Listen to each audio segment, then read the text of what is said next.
Have you ever wondered how your sales performance compares against your competitors and peers? The B2B Sales Benchmark Report provides the definitive guide to what success looks like in 2021. See how you compare in terms of win rate, sales cycle, average deal value, relationships, and engagement. You can see the results and get the full report at ebster.com/B2B-sales-benchmarks. We started with just the general restructure of our framework of reevaluating what data points matter to us. And then what we started looking at is the highest level. If we looked at the customer lifecycle, what are the 6 or 7 points that we need to identify to understand our business and how we're progressing?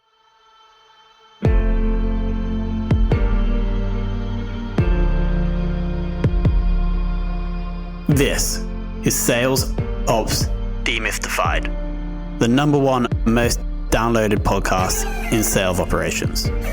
We invite the brightest minds in sales ops onto the show to deconstruct the what, why, and how behind rep productivity, forecasting, metrics, and all things revenue.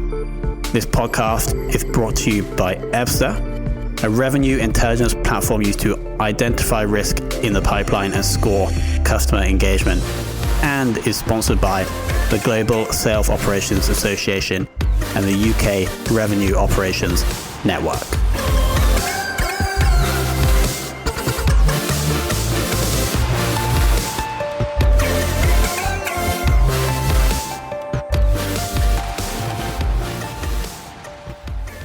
Hello and welcome to another very special episode of the Sales Ops Demystified podcast. Today, we're joined by Branden Baldwin, who is the Senior Director of Revenue Operations at Birdeye. Branden, welcome to the show. Thank you. Glad to be here. So let's kick this off, Branden, and understand a bit more about how you initially made your journey into the world of revenue operations. Yeah, definitely. So for me, I talk about this quite a bit because my path is, I thought was unique, but the more I talk to other individuals, it's becoming more common. But mine started with actually a study of psychology for an undergraduate degree, where part of my focus was on industrial organizational psychology. So I loved the idea of how can you bring people together to maximize outcomes? And it wasn't part of my career. I went the other path of psychology of therapy and then used that and got into the investment world. But I was always trying to understand more of that concept of how can you actually maximize people's abilities and skills to increase revenue or results or whatever you wanted. And I ended up going to get an MBA at a school in Utah, Westminster College. And it was during that time that I took a class called Managing Processes, which was supposed to be one of the hardest classes of this MBA of, very few people actually passed the class, and I fell in love. So it was, if you have 5 trucks and you're bringing cherries into your manufacturing organization, what time do you have every truck show up? And the math behind it, I love. So being in psychology where you use analytics, you use to understand people, and then tying it into process of really understanding like the best outcomes, piqued my interest. And I was already working in analytics for sales and marketing and decided, you know what? I need to go deeper. I need to go more towards process. I need to go more towards maximizing a company's ability to grow. And that's where, through kind of mentors that I had, I was able to shift from just analytics to a full operations focus. And with the background being in sales and marketing, it helped out to kind of start there and work my way up into the full scope of learning just one organization of CX versus having to learn everything. Awesome. And this transition, this happened at a company called Degreed. Correct. Awesome. So you came, I think, from a sales role into analytics at Degreed, and then from there you got some guidance, and then ultimately over a period of 5 years, blossomed, let's say, into a revenue operations director. Yeah, and with Degreed, it was a small company. I was employee less than 80, I believe. So I actually brought in to help build out the outbound SDR function with a quota, but then also do analytics. So it was 4 or 5 different hats, but main was analytics and kind of did everything else. And then it was over time, I was running the full revenue operations kind of idea once it started coming out, but we didn't make the transition intentionally until 2 years after we had started doing that, until it made sense for the organization. So used all that knowledge. We were already functioning, but didn't make it official for 2 years into the work we were doing. And so the decision within Degreed to form a revenue operations department versus segregated sales CS marketing ops department, were you involved in that, or like how did that come about? Yeah, so the first conversation started. So I was doing sales and marketing operations, and we went through our second acquisition. And with that acquisition, an individual was coming in that was doing a similar role, but really liked marketing, wasn't too fond of sales, and I prefer sales, and wasn't too fond of marketing. But what we were identifying is with this acquisition, the executive sponsors were not aligned and had different strategies. So we were looking at it from an organizational standpoint, and I originally had to take my case. It wasn't they came to me and said, "Hey, what are your thoughts?" But I took my case of, "Hey, here's all the concerns I see with this acquisition.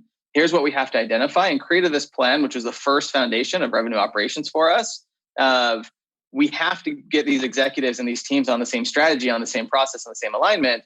Otherwise, this acquisition will fail. And it was through that kind of initial phase of a couple of months of back and forth and alignment that we started that foundation of, I started running revenue operations with the focus on sales operations, and then marketing operations reported into me, and we did not have a CX. So through that, we actually brought or developed somebody into a CX operations just so we could help primarily with the acquisition and then with continual growth after that. What was the either the project or the initiative from Degreed within the RevOps function that you're most proud of, or you look back on most fondly? I'd probably say there's two that stick out the most. I was talking to somebody that took over recently at Degreed, and when I first stepped in, and this was even before revenue operations, but it was the impact of data in the organization is we want to be a data-driven company, but even getting board slides or QBR results for the company, it was a 2-week process to pull all the data, start cleaning it up, to the point where when I finished, it was less than 3 hours, and we could have all this run and kicked over, and we could start making real-time decisions. What stemmed from this, though, so that was kind of the first aspect, but what stemmed from it is we rethought the way we were looking at everything. So we needed to have alignment across the organization to make decisions very quickly. So one thing we did is we created an official account scoring, use internal and external data to identify which accounts we should be focusing on. And what this did is, as we built out this simple but robust scoring system, every department had the same visibility into which companies were more likely to buy from us. So marketing and their ABM strategy could make decisions very quickly without having to go back and forth between teams to verify. So for me, it was the time reduction that we created of getting to the right people at the right time and also having the right metrics to make better decisions. So all that encompassed into one. Yeah, I was going to say, it sounded really interesting. Just one thing I really was interested to pick up on, was you said, you've been a data-driven company, but it was taking you a couple of weeks to pull together all those kind of KPIs and present them. And just, I imagine that'll be an issue for lots of people. Obviously, death by numbers is quite a common thing. Is there any kind of key things that you did to help reduce that time to get all those numbers together? Yeah, so for me, in my last company, this one actually relates to, but my last company at Degreed, it was a matter of we had to restructure how we were collecting all of our data. That was the biggest problem for us, and what took so long is it was when I took over the Salesforce ecosystem, it was a matter of let's try anything and everything, and nothing was being adopted. So really what you had is, the typical Salesforce of hundreds of fields, none of them were being pre-filled. And so when you went to go find something, it wasn't anywhere you could just pull a report. And it was a lot of survey, interview, and, deductive reasoning and assumptions and all this stuff that was not healthy. So we started with just the general restructure of our framework of reevaluating what data points matter to us. And then what we started looking at is the highest level. If we looked at the customer lifecycle, what are the 6 or 7 points that we need to identify to understand our business and how we're progressing? And that was phase one. Like, if we cannot answer those questions, we need to start there. And then you go the next layer down of, okay, if something were wrong in one of these, what's the next layer we look at? And you start making sure you have the structure and cleanliness for those to get all the way to the bottom. And then what also helped in that is we changed the conversation of everyone wanted to go very deep, very quickly in all the information, and they were missing the bigger picture. And it's hard for a lot of people to find that balance between, very tactical decision-making and the larger picture. So when we stepped back and said, okay, let's first look at the entire funnel for you that you can understand it and then dive in. We actually changed to be more effective, that we weren't looking deep in the wrong sections, but really what was proper. And even with where I'm at now, it's the opposite. So Degreed really didn't have that foundation for data driven, like being data driven, but they wanted to. So that was what we worked on for years. Coming into Birdeye, they're a very data driven organization, tons of spreadsheets everywhere, tons of deep dives on a weekly basis.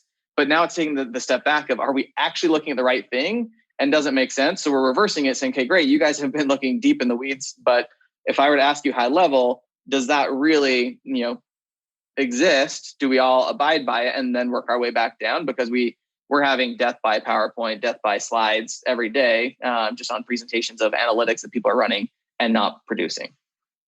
Thanks. That was really helpful. So yeah, I think a lot of really cool tips there, and yeah, really appreciate that insight. Yeah.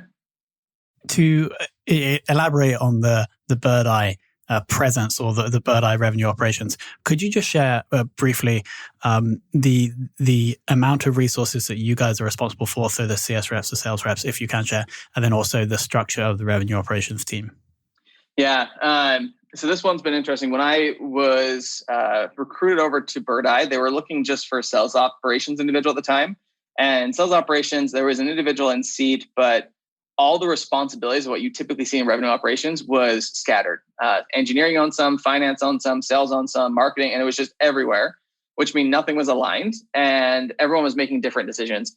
So for me, it was to come in and when I didn't intentionally pitch revenue operations, but I presented what is necessary to be successful in any form of operations, and they decided to move to full revenue operations. One thing that I've advised some people on for us is I actually here am not currently owning CS operations because as a revenue operations leader, it's very easy to come into either, creating a team for the first time or coming to an organization where there's so many problems that you become, the jack of all trades, master of none, where you can focus on a bunch of little problems, but you're not making progress. So what we actually decided is we hired a new CCO who had an individual that he likes working with. We brought them in. He and I partner right now, but I do not own it because there's enough going on over there. I'm going to focus on sales and marketing for the first year, and then we will realign and kind of make sure we're all back in the same house. But from that aspect it's fundamentally for revenue operations at Birdeye, it's that conversation of, are we actually set up as a company that if the first time someone interacts with us to them becoming a customer or renewing, like, do we have the fundamental processes in place to be successful? And that's where I've spent the first 90 days is reevaluating all of that. Because it's been owned by different groups, it's not. It's very disjointed. It's all over the place. There's some of those key things that an operations person would be like, nope, this needs to be square one, that we're now doing, step 5,000 years down the road that we have to correct for. How instrumental do you think that your guidance was for Birdeye to take the RevOps approach? I think it was quite a bit, only from the standpoint of when our CEO heard about it. He's an engineer, so he's one of our Google guys, engineer background, product officer in a prior company. Very focused in that sense. And when we kind of talked about the alignment and the impact it makes, and even from a internal, request process of how we make improvements, when you have that alignment, you can actually execute quicker. You have a more centralized accountability, which from his engineering background didn't exist. So when he was thinking of a marketing ops, a sales ops, CS ops, and like all those different roles, it was never aligned for a full accountability. So when we walked him through that model, you could see for him, it was that turning point of, even if, an advisor was telling him, hey, only go sales ops, for him, it was, this is what we're missing is we need one accountable individual that can make sure we're pushing the right projects, working in a timely manner, that can be looking at the data deeper than anyone else and not have to go to three people saying, hey, how are we doing? But it's one person that can really understand the entire environment and come back to him with that information. So I think, I steal a lot of my information from Serious Decisions, their framework. So even showing some basic, modeling from them was pretty fundamental in him and making that decision to switch to revenue operations. Awesome. Now, as we said, you're relatively early into the Birdeye role. What are the things that you're going to be tackling first? Yeah. So a few things coming in, and it's always fun being an external individual looking at somebody else's ecosystem with the idea of how quickly can I understand how we operate? Because it's a sign for new sales reps coming in. It's a sign for anyone coming in on how well do we operate as an organization. So when I came in, there was very little information on how we do things from a process perspective. And it was very, very obvious that a lot of what we have done has been built from the system side first, and then brought back to process and brought back to strategy. So kind of reverse. So the first little bit, what we're doing is remapping out our entire flow from, inquiry of an individual all the way to renewal on what does that internal flow look like, and then tie that into a repeatable analytical process that we can get real-time automated information to help us make better results. At the same time, we're reviewing our tech stack, trying to improve our partnerships with them to drive the fundamental, activity to fill pipeline, to work on results. So all of that encompassing it, it's easy to say and sounds little, but it's a massive project to really map all that out and then find everything broken and start realigning the organization and finding all those points where we went system first and pull that back and go strategy and process first to make sure we can scale. Because really why I'm here is to make sure that we can scale and potentially IPO one day. And so it's a matter of me having to come in and sadly calling a lot of people's baby ugly and saying, sorry, we have to do this again because it's not ready for us to scale. And that's where mapping all that out is my first Q1 priority, and then moving into execution in Q2. The ugly baby analogy is very strong. It does resonate with me from previous roles where I've had to do that. It's quite hard work on the soft skill side, of course. Now, I see books in the background, and I see Eaters Eat Last, and I see The Four. On that note, which of those books, or actually any other book that you have read, has helped you the most in respect to RevOps? That's a tough one because there's different topics. So extreme ownership, whichever direction I'm pointing here. That one from a leadership standpoint and an accountability standpoint. So understanding realistically how our leaders need to operate and to be functioning was fundamental in my early careers. One of the ones that I enjoyed probably early on that still stuck with me that I keep here is Data Driven by Jenny Dearborn. It's for anyone that's not fully understood the power of sales analytics in an organization. It's just a story-based approach to a real-life example that I've shared with a lot of people to help them understand the power of analytics. So that one's helped me from a alignment standpoint. But I've set goals and I don't read much anymore. I listen to them all now while I'm working out or driving, whatever it is. And I try to get through, at least one book a month, and every single one of them, I'm finding something related to revenue operations in one way or another. The most recent one that I think every revenue operations person should read is Why Simple Wins. The concept of simplicity is absolutely important, and revenue operations is a prime organization to be able to make sure that's happening in a company. Amazing. We will put links to those three. So it's Extreme Ownership, Why Simple Wins, and Data Driven. We'll put links below the podcast episode or video, wherever you're watching in the audience. Branden, amazing. Final question now. Who in the world of revenue operations would you most like to take for lunch? So I have two different directions I'll answer this in my typical fashion. One, I have to say, because I feel like it's required, there's three people that are very vocal about revenue operations that I follow a lot. And that would be Jeff Ignacio, Hillary Headley, and Rosalind Santelena. But realistically, what I'm finding out is I would want to go with anyone in revenue operations. The more even if it's somebody that's been in role for 1 month, someone's been in role for years, there's so much that can be learned by people trying new things. Because we look at these, the three that I mentioned are seen very highly of, they're our North Star. But the more I'm talking to people that are in unique situations, they're very creative in what they're trying to accomplish, and they have different roadblocks than most of us have dealt with. So realistically, anyone in RevOps, I'd love to sit down and have lunch with and just hear stories and share stories, because I feel like that's going to be the most powerful use of anyone's time, is to just share those unique one-off things that we probably haven't encountered, that most of us will probably never encounter. So if we have any revenue operations legends listening, ping Branden on LinkedIn, and then maybe you could set up a Zoom chat to talk RevOps. Branden, I think the thing that struck me most from this interview is maybe it's not the passion, but your drive towards having one unified view of what's going on in the revenue function.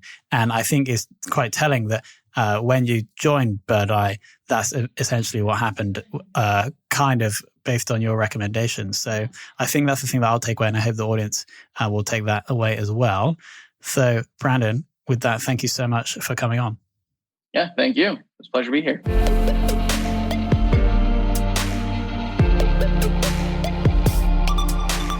Thank you for listening to this episode of the Sales Ops Demystified podcast. If you are listening on a podcast listening application, then please subscribe, rate, and review. And if you have any questions about the show, if you know a guest, or if you have any questions about sales operations, just hit me up at tomhunt@ebster.com. That's tomhunt@ebster.com.